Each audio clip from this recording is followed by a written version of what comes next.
사무엘하 8장을 보면 다윗이 어디로 가든지 여호와께서 이기게 하셨다는 말씀이 나옵니다. 블레셋과 싸워서 이기고 또 모압과 싸워서 이기고 그리고 소바 왕과 싸워서 이겼습니다. 그리고 에돔과 싸워 이기죠.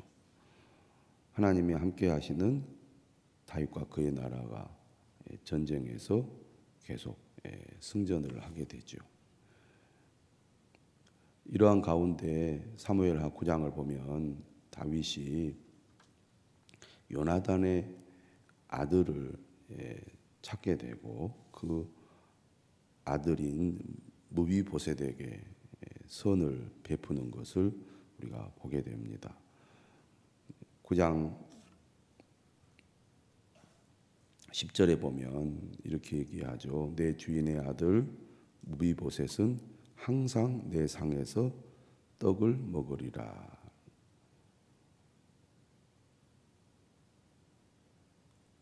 시바의 집에 사는 무비보셋에게 이러한 말을 전했고 두 발을 다 저는 무비보셋이 다윗의 선대로 말미암아 안전한 삶을 살게 되는 이야기가 나오죠. 오늘도 다윗이 선을 베푸는 내용이 나옵니다. 다시 말하면 이스라엘 안에서만 선을 베푼 것이 아니고 이스라엘 바깥에 있는 나라들과도 좋은 관계를 맺으려고 하고 있습니다. 그만큼 하나님이 함께 하시고 나라가 부강해지면서 다윗은 마음에 여유가 생기게 된 것 같습니다.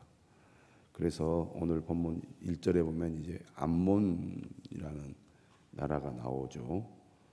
요단강 동편 제일 위쪽에 있는 나라가 암몬이고 중간이 모압이고 제일 아래쪽이 에돔입니다. 이 암몬 자손의 왕이 죽었다는 소식을 다윗이 듣죠. 이 암몬 자손의 왕으로부터 다윗이 은혜를 입습니다. 2절에 보면 새로운 왕인 한운이 왕이 되었을 때 다윗이 이렇게 얘기하죠. 내가 나하스의 아들 한운에게 은총을 베풀되 그의 아버지가 내게 은총을 베푼 것 같이 하리라. 다윗이 사울 왕에게 쫓길 때 암몬의 나하스 왕으로부터 은총을 입었습니다. 그런데 이제 다윗이 강한 나라를 이루고 그리고 나하스 왕이 죽었다는 소식을 들었을 때 그의 아들인 한운 왕에게 이러한 얘기를 한 거죠. 그래서 2절 하반절에 보면 그의 신하들을 보내서 그의 아버지를 조상하라 하게 한 것입니다.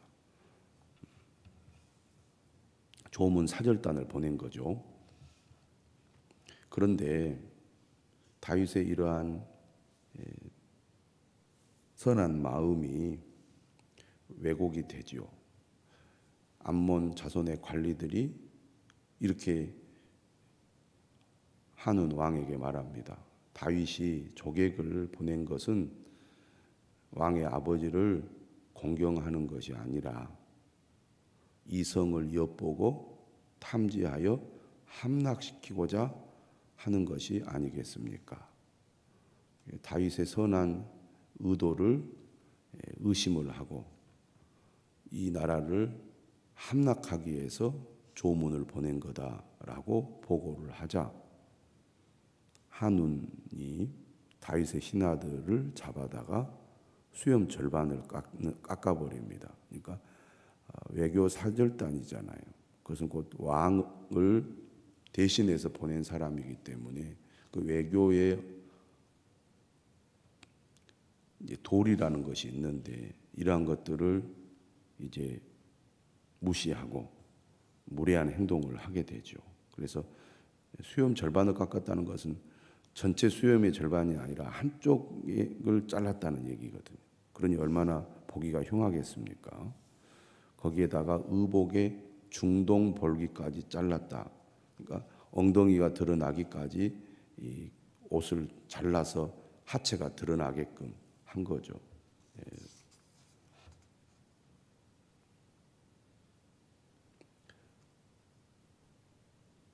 이것은 곧 다윗의 선한 행동을 의심하고 모욕을 주는, 다윗에게 모욕을 주는 행위로서 우리는 당신과 화친할 마음이 없고 한번 싸워볼 테면 싸워보자, 이런 식의 행동을 취한 것이라고 볼 수가 있습니다.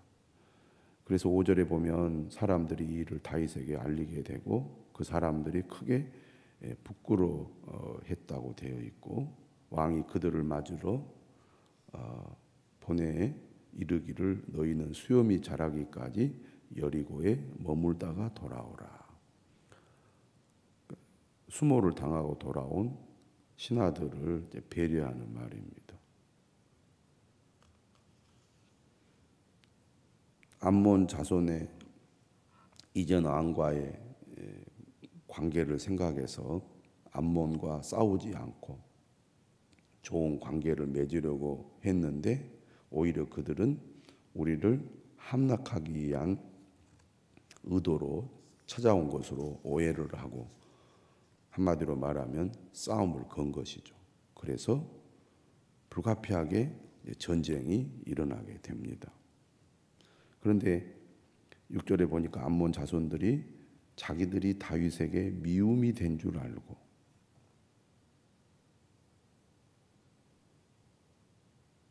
전쟁을 대비하게 됩니다. 그런데 자신들의 힘만으로는 다윗과 싸울 수 없음을 알았습니다. 이런 줄 알았으면 처음부터 이런 행동을 안 했어야 되지 않았을까 생각이 되는데요. 그들이 이제 아람과 연합을 하여 다윗과 싸우려고 합니다. 아람은 시리아죠. 그러니까 이스라엘보다 더 위쪽에 있는 나라입니다. 그러니까 아람과 암몬이 연합하여 이스라엘과 전쟁을 벌이려고 하는 거죠. 암몬 혼자의 힘으로는 이길 수 없지만 아람과 연합하여 싸우면 승산이 있지 않겠느냐라고 판단을 한 것 같습니다. 거기 보면 보병 2만 명, 마가 왕과 그의 사람 1,000명, 돕사람 12,000명 이렇게 연합 군이 이제 구성이 되고, 그리고 이제 7절에 보면 다윗이 요압과 용사의 온 무리를 이제 전쟁에 보내게 됩니다. 그러니까 다윗 역시 그들이 연합하여 공격하려고 하자 이스라엘 군대를 보내게 되죠. 그런데 이 전투를 벌이는 이 과정을 보니까 이제 여기에 핵심 장군이 요압이죠.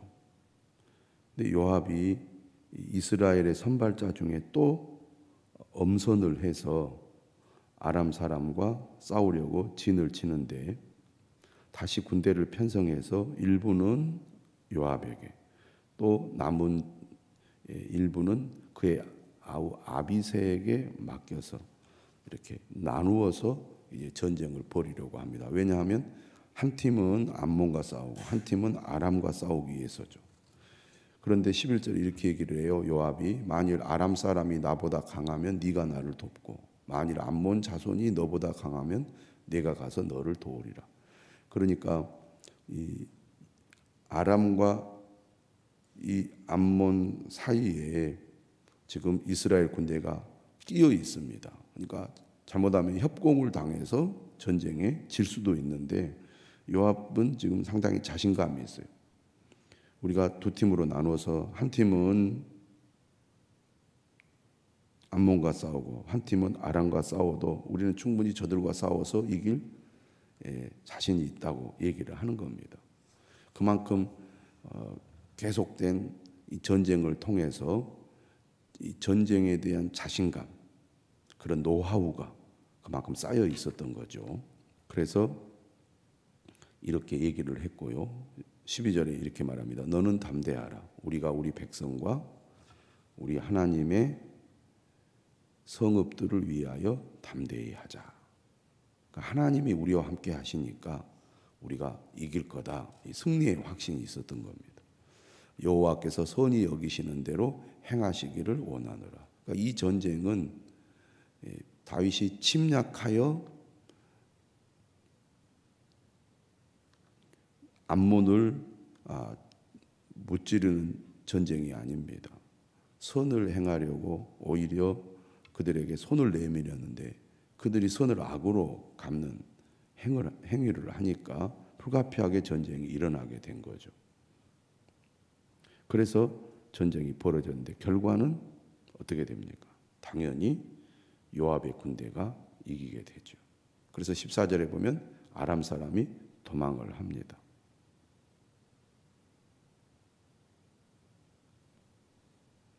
그래서 이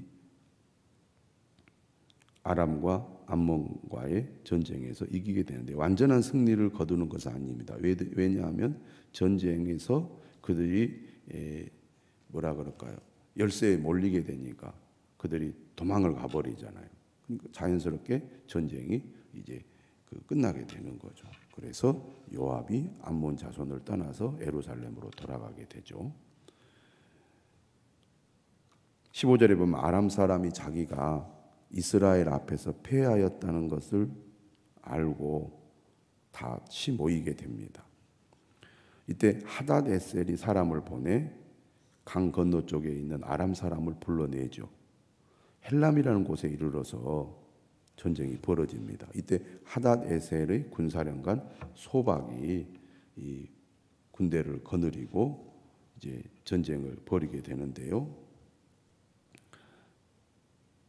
18절에 보면 이 싸움 역시 이스라엘이 승리를 하게 되죠. 다윗이 아람 병거 700대와 마병 4만 명을 죽이고 또 그 군사령관 소박을 침해 거기서 죽으니라. 큰 대승을 거두게 됩니다. 그러자 그 이후에 하닷에셀에게 속한 왕들이 자기가 이스라엘 앞에서 패함을 보고 이스라엘과 화친하고 섬기니 그러므로 아람 사람들이 두려워하여 다시는 암몬 자손을 돕지 아니하니라. 다윗이 지금까지 전쟁을 통해서 수많은 승리를 거두어서 어떻든 이스라엘 주변 나라들 가운데 가장 강한 나라로 서게 되죠. 주변 나라들이 조공을 바치게 되고 그래서 이 지금으로 말하면 팔레스타인 이 지역의 패권 국가가 되죠.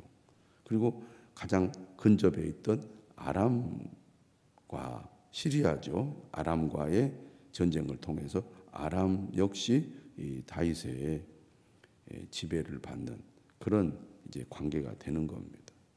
그래서 암몬과 도와 이 연합을 하여 아람 사람들이 다윗과 싸워 보았지만 상대가 안 된다는 것을 안 겁니다. 그래서 다시는 이제 암몬을 돕지 않고 이스라엘과 화친하고 섬기는 길을 선택을 하게 된 것이죠. 하나님이 함께 하시니까 다윗이 무적의 왕이 된 겁니다. 다윗은 오늘 보면은 선을 베풀고 좋은 관계를 맺기 위하여 먼저 손을 내밀었습니다. 어떻게 보면 강자의 여유라고 할 수 있겠죠. 그런데 오히려 다윗의 이러한 의도를 의심하고 두려워한 나머지 다윗과 전쟁을 벌임으로 그들이 전쟁에서 패배하고 다윗은 승리하게 되는 결과를 얻게 됩니다.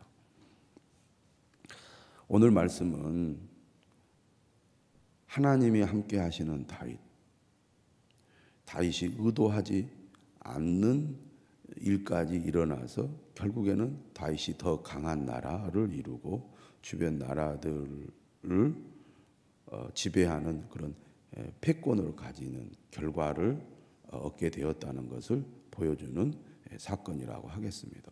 오늘 본문은 내일 본문과도 연결이 된다고 하겠죠.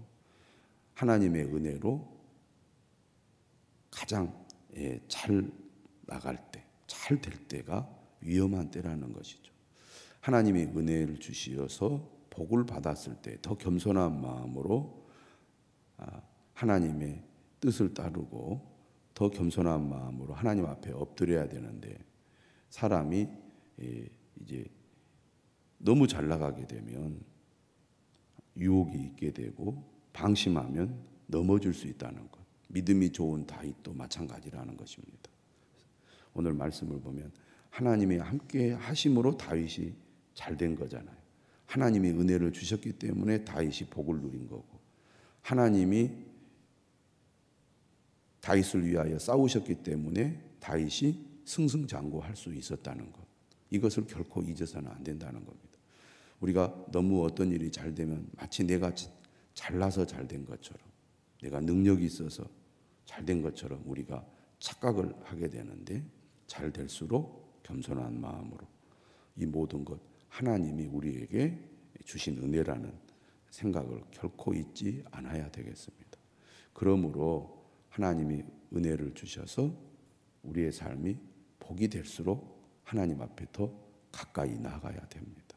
하나님의 은혜에 감사하면서 겸손한 마음으로 하나님의 말씀에 더욱 귀를 기울여야 우리가 잘못된 길로 나가지 않게 될